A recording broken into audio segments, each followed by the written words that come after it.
Hello students, हमने last class में topic किया था कार्नोट इंजन और उसमें हमने एफिशिएंसी के लिए एक्सप्रेशन था eta equal to W by Q one. W one है आपका डब्ल्यू था आपका Q one minus Q two divide by Q one, तो ये था one minus Q two by Q one. और एफिशिएंसी के लिए आपने एक और रिजल्ट निकाला था, वो था one minus T two by T one. अगर हम इन दोनों रिजल्ट को देखें तो Q2 बाई क्यू वन किसके इक्वल होगा? T2 बाई T1 के। Q2 by Q one is T2 by T1। तो स्टूडेंट ये रिजल्ट हम यूज करेंगे और हम पहले कार्नोट इंजन पर बेस्ड कुछ न्यूमेरिकल करते हैं। तो मैं पहले आपके लिए एक न्यूमेरिकल लिख देता हूं।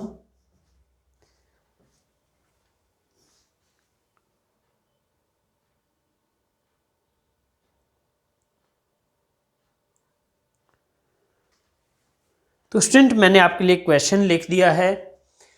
क्वेश्चन स्टार्ट करने से पहले मैं आपको बता दूं, इसमें जो ये T1 था ये टेम्परेचर ऑफ सोर्स था आपका, T2 टेम्परेचर ऑफ सिंक था और T1 T2 की वैल्यू हम केल्विन में लेते हैं। तो क्वेश्चन क्या है? क्वेश्चन है a Carnot engine takes 3 into 10⁶ calorie of heat from a reservoir at 627 degree Celsius and gives it to a sink at 27 degree Celsius. Find work done by engine. तो इतनी heat ले रहा है कहां से? इतने टेम्परेचर से। तो ये किसका टेम्परेचर है? सोर्स का, क्योंकि हीट सोर्स से लेता है कार्नोट इंजन में वर्किंग सब्सटेंस। तो T1 दिया हुआ है 627 डिग्री सेल्सियस और temperature of sink T2 27 degree Celsius दिया है। आप इसको किस में कन्वर्ट करोगे? केल्विन में। तो 627 प्लस केल्विन में कन्वर्ट करने के लिए क्या करते हैं? केल्विन में कन्वर्ट करने के लिए 273 ऐड कर देते हैं। तो ये हो गया 900 केल्विन और ये 27 प्लस 273 300 केल्विन। तो ये T1 T2 की वैल्यू आ गई केल्विन में। वर्क डन क्या होता है? W Q1 minus Q2। Q1 दिया हुआ है आपको 3 into 10⁶ कैलोरी। Q2 निकालना पड़ेगा, तब जाके वर्क डन आएगा। और Q2 कैसे निकलेगा? इस रिलेशन से Q2 by Q1 equal to T2 by T1। तो यहां से Q2 आ गया Q1 into T2 by T1। तो Q2 इज Q1 है 3 into 10⁶ इंटू T2 की वैल्यू 300 है और T1 की 900। तो 300 बाई 900 ये कैंसिल होकर नीचे 3 आ गया, ऊपर 1 और 3 से 3 कैंसिल, तो 10⁶ कैलोरी। तो work done W is Q1 minus Q2, so it is equal to Q1 की वैल्यू है 3 into 10⁶ माइनस Q2 की है 10⁶, तो ये आ गया 2 into 10⁶ कैलोरी। ये आपका आंसर आ गया। तो स्टूडेंट ये था पहला question based on Carnot engine. अब मैं आपके लिए सेकंड क्वेश्चन भी लिख देता हूं।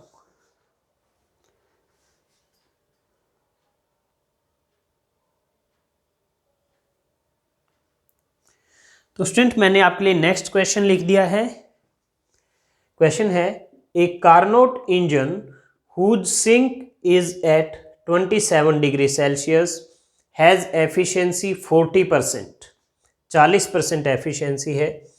Bye how many degrees should the temperature of source be changed to increase the efficiency by 10% of original efficiency. तो इनिशियली सिंक का टेम्परेचर है 300 केल्विन, क्योंकि 27 डिग्री सेल्सियस को आप केल्विन में कन्वर्ट करोगे तो 273 ऐड होगा। सिंक का टेम्परेचर यानी T2 दिया हुआ है 27 डिग्री सेल्सियस, तो 27 प्लस 273 तो 300 केल्विन। इनिशियली एफिशिएंसी ईटा 1 लिख देता मैं, वो 40% दिया हुआ है। मान लीजिए टेम्परेचर ऑफ सोर्स है T1, temperature of source T1 है। तो पहले हम T1 की वैल्यू निकालते हैं जब एफिशिएंसी 40% है। तो ईटा 1 is 1 minus T2 by T1। ईटा 1 40% यानी 40/100 इज 1 माइनस T2 की वैल्यू है 300 divide by T।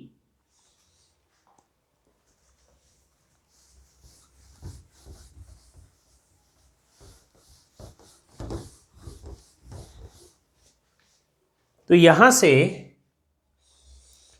300 by T आ गया आपका 1 माइनस 40/100। 1 माइनस 40/100 क्या आएगा? 60/100। ओके, तो इसको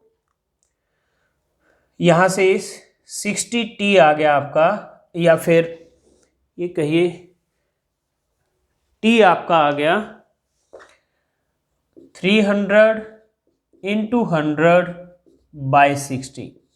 ये कैंसिल हो गया, 5 आएगा, तो 5 इंटू 100 500 केल्विन।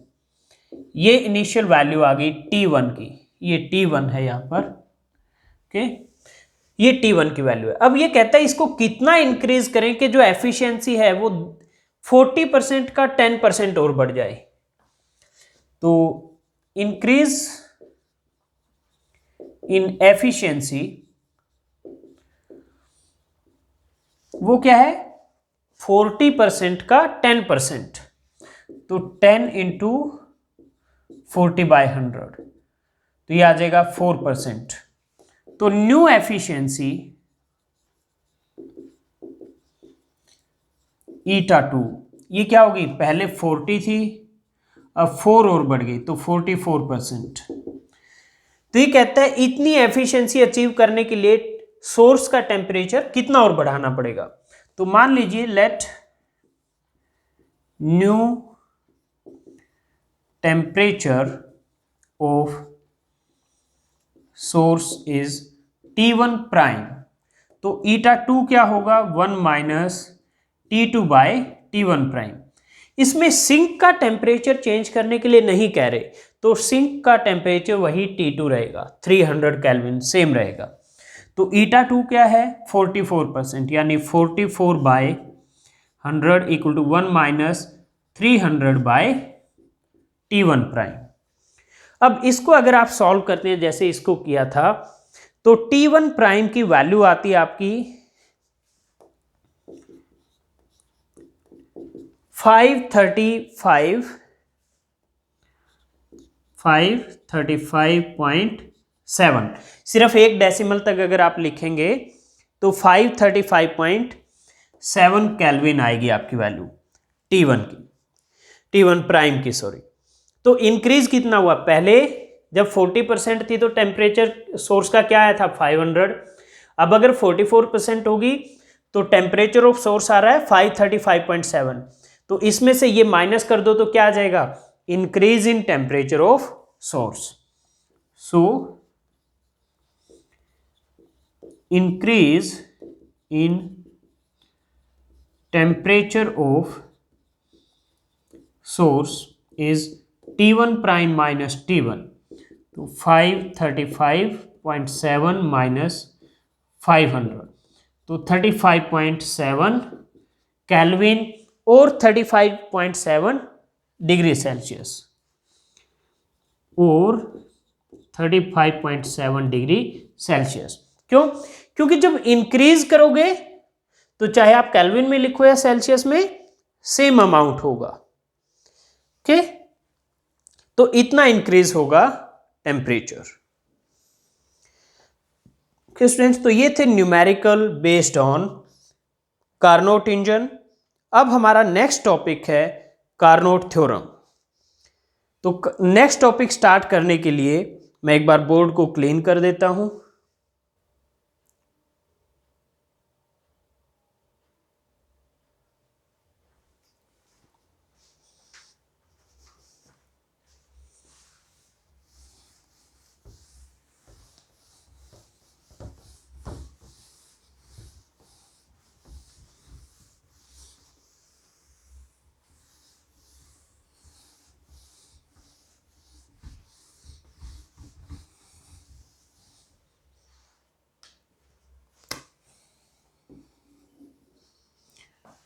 तो नेक्स्ट टॉपिक है कार्नोट थ्योरम। स्टूडेंट्स, आपका जो कार्नोट इंजन है वो क्या है? वो एक रिवर्सिबल हीट इंजन है। तो कार्नोट थ्योरम कहते हैं कि अगर temperature of source and same वही रखें किसी दूसरे इंजन के लिए जो कि कार्नोट इंजन के हैं। क्या कहते हैं कार्नोट थ्योरम? कि अगर हम temperature of source and sink वही रखें किसी भी हीट इंजन के लिए जो कि कार्नोट इंजन के हैं, तो कोई भी इंजन कार्नोट रिवर्सिबल इंजन से ज्यादा एफिशिएंट नहीं हो सकता। ओके, तो according to this theorem no heat engine, according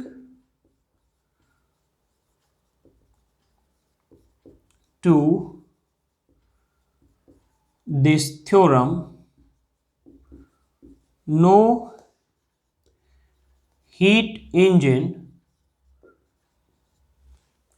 working between same limits of temperature of source and sink working between same limits या फिर सेम वैल्यू कह सकते हो आप, लिमिट्स पे नहीं लिखना चाहें तो, working between same value of temperature of source and sink, no heat engine working between same value of temperature of source and sink, यानी सोर्स का टेम्परेचर मान लीजिए T1 है, सिंक का T2 है, तो जो हीट इंजन आप ले रहे हो उसका भी temperature of source and sink वही होगा जो कार्नोट इंजन का है T1 T2। Okay, working between same value of temperature of source and sink can be more efficient, can be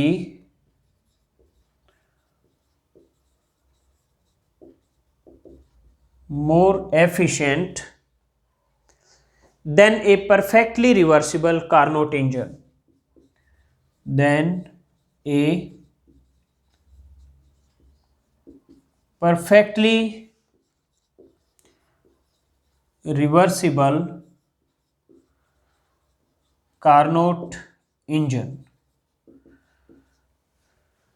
than a perfectly reversible Carnot engine working between same two temperatures, working between same two temperatures of source and sink. Okay, तो यानी अगर Carnot engine का source और sink का temperature T1 T2 है, तो यहां heat engine का भी क्या होगा, वही सेम वैल्यू होगी T1 एंड T2। ओके, ये मतलब है इसका।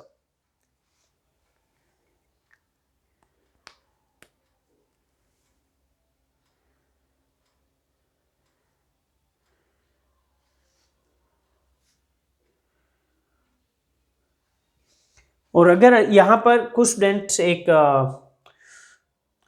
इसको इंटरप्रेट थोड़ा गलत तरीके से कर लेते हैं, उनको लगता है सोर्स और सिंक का टेम्परेचर सेम है, वो नहीं हो सकता स्टूडेंट। ओके, तो अगर आपको इसमें कुछ कंफ्यूजन लगे तो आप ये भी लिख सकते हैं working between two given values of temperature of source and sink. Okay, same value के बजाय मैं यहां ऐसे भी लिख सकता हूं, according to this theorem no heat engine working between to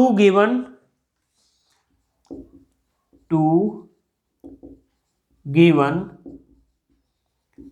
temperature of, okay temperature of तो यहां आ गया, टू गिवन टेम्परेचर ऑफ तो यहां नहीं लिखना है।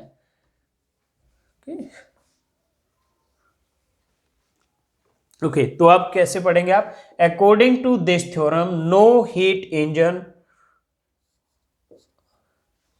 no heat engine working between two given temperature of source and sink can be more efficient than a perfectly reversible Carnot engine working between same two temperature of source and sink. I think ये आपको पढ़ने में ज्यादा अच्छा लगेगा. ये मैं T दोबारा से बना देता हूं. Okay, so again according to this theorem, no heat engine working between same two given temperature of source and sink can be more efficient than a perfectly reversible Carnot engine working between same two temperature of source and sink. तो कहने का मतलब ये है कि कोई भी heat engine अगर सोर्स और सिंक का टेम्परेचर आप वही सेम ले रहे हो जो कार्नोट इंजन का है, तो कार्नोट इंजन से ज्यादा एफिशिएंट नहीं होगा. ओके, इसको प्रूव करते हैं. हम प्रूव कैसे करें?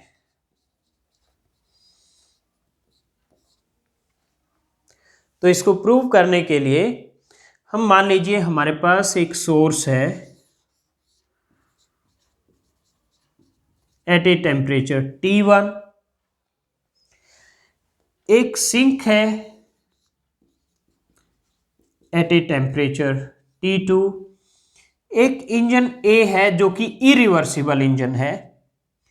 इरिवर्सिबल इंजन है, ये हीट Q1 लेता है सोर्स से और Q2 रिजेक्ट करता है सिंक को और W वर्क डन करता है ये. अब मैंने क्या किया, एक इंजन B लिया, ये रिवर्सिबल है, ये इरिवर्सिबल था, ये रिवर्सिबल है, ये अपोजिट डायरेक्शन में काम कर रहा है. A अगर फॉरवर्ड डायरेक्शन में है तो B क्या है, अपोजिट डायरेक्शन में. ये यहां से Q2 प्राइम हीट लेता है और इसको B को A के साथ कपल कर दिया, यानी ये W वर्क डन होगा ऑन द B और ये सोर्स को Q1 प्राइम हीट रिजेक्ट करेगा. ओके, ये अरेंजमेंट ली. अब ये अरेंजमेंट अपने आप काम कर रही है, बाहर से आप अब इसको कोई एक्सटर्नल एनर्जी नहीं दे रहे हो. ओके, तो हम यहां लिखेंगे consider two heat engines A and B working between same temperature limits T1 and T2. Consider two heat engines A and B working between same temperature limits. Working between same temperature limits, और limit क्या है, T1 T2, T1 and T2. Okay, मान लीजिए engine A irreversible है, B reversible है. Let engine A is irreversible and B is reversible. B reversible है और A irreversible है. तो कार्नोट थ्योरम तो क्या कहता है कि B की एफिशिएंसी A से ज्यादा होनी चाहिए.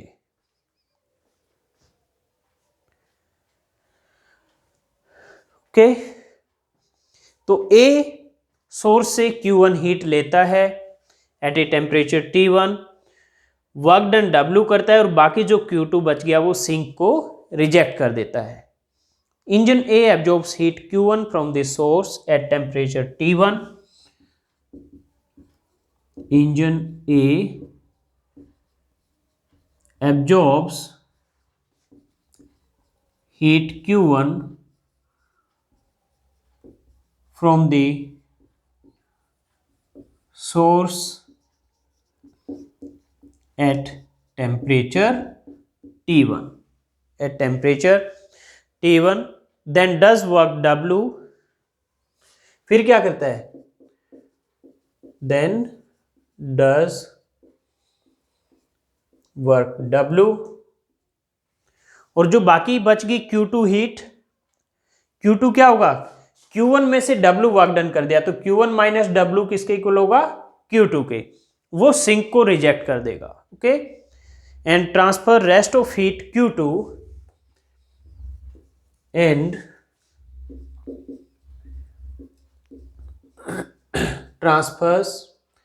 Transfer rest of heat Q2 किसके इक्वल होगा, Q1 माइनस W के, Q2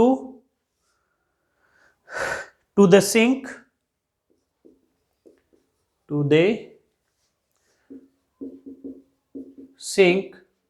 at lower temperature T2। Okay, Q2 heat T2 पर सिंक को रिजेक्ट कर देगा। इंजन B ऑपोजिट डायरेक्शन में वर्क करेगा। The engine B which works in opposite direction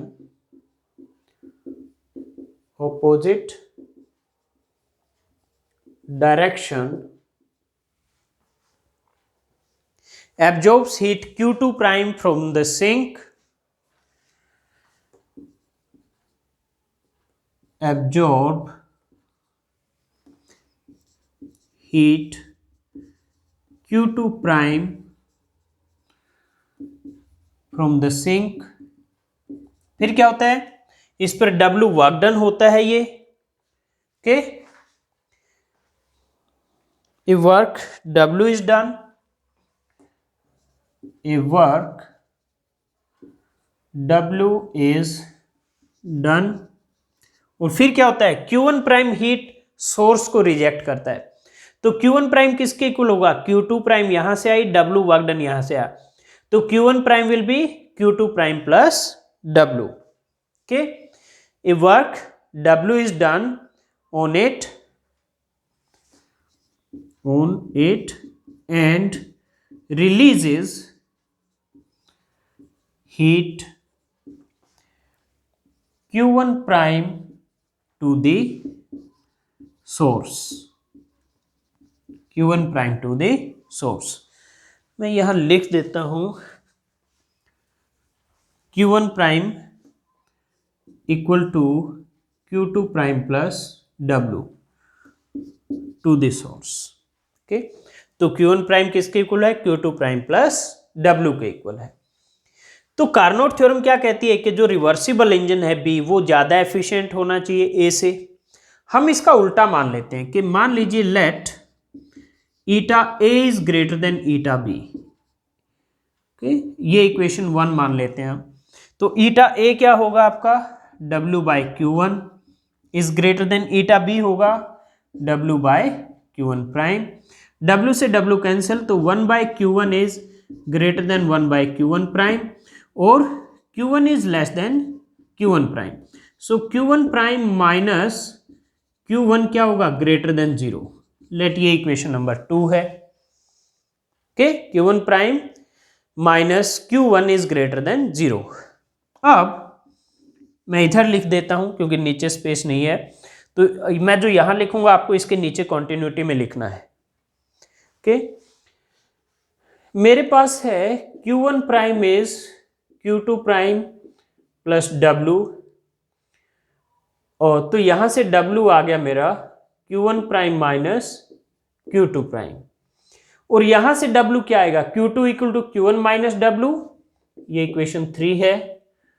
also Q2 is Q1 minus W, तो W आ गया Q1 minus Q2, let ये 4 है। तो मैं W है ये दोनों, तो इन दोनों को इक्वल रख देता हूं। ओके, तो from 3 and 4 Q1 prime minus Q2 prime is Q1 minus Q2, so Q1 prime minus Q1 is equal to Q2 prime minus Q2। Let ये इक्वेशन नंबर 5 है। Q1 प्राइम, ये Q1 इधर ले minus हो गया, ये Q2 prime इधर ले गया प्लस हो गया, माइनस Q2, यानी ये दोनों इक्वल है। But Q1 prime minus Q1 तो ग्रेटर देन 0 है, तो यानी Q2 प्राइम माइनस Q2 भी क्या होगा, ग्रेटर देन 0।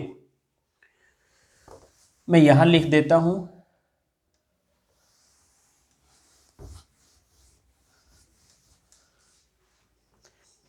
तो but Q1 prime minus Q1 greater than 0, so Q2 prime minus Q2 is also greater than 0। Equation number 6।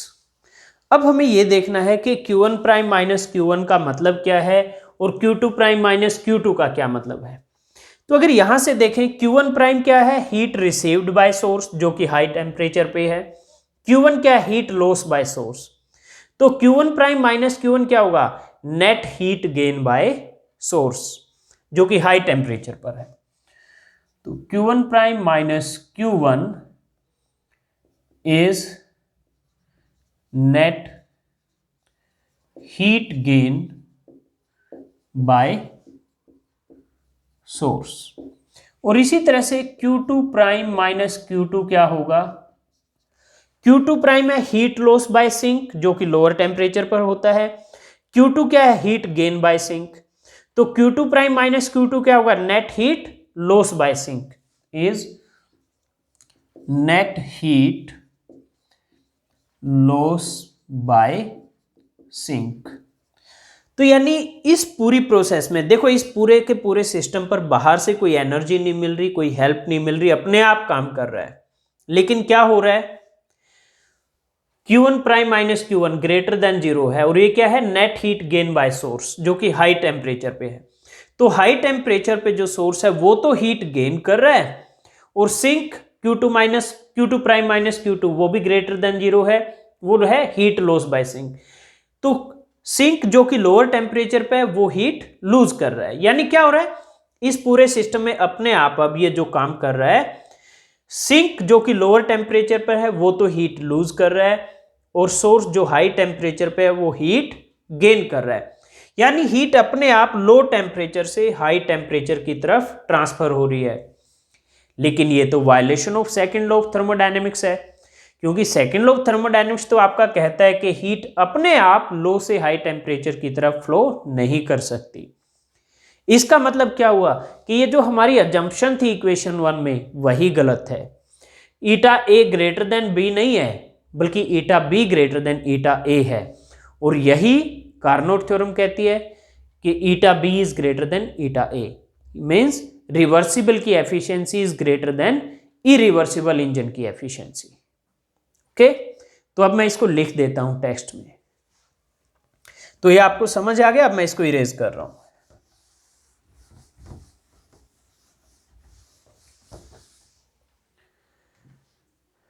So net heat is transferred from sink. So net heat is transferred from sink. Sink क्या है, lower temperature पर है, at lower temperature T2 from sink to source, to source. Source क्या है, at higher temperature T1. So net heat is transferred from sink to source without help of any external work done. कोई external इस system पे energy या work done नहीं हो रहा है, without help of any external work done. और ये तो सेकंड लॉ थर्मोडायनेमिक्स के अकॉर्डिंग हो ही नहीं सकता, okay, which is in violation of second law of thermodynamics, which is violation of second law of thermodynamics. Okay. So our assumption in equation 1 is wrong. So our assumption in equation 1 is wrong. Okay. So no irreversible heat engine can be more efficient than Carnot reversible heat engine. Okay, or you can say, so eta B is greater than eta A. Okay, eta B is greater than eta A. तो ये था आपका Carnot theorem.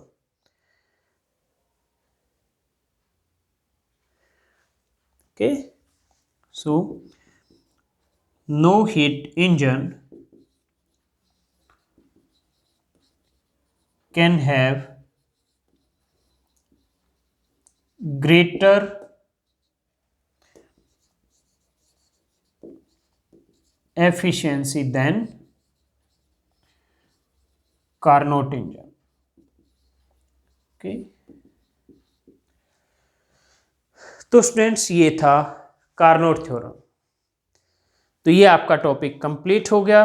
अब हम आपसे next class में मिलेंगे.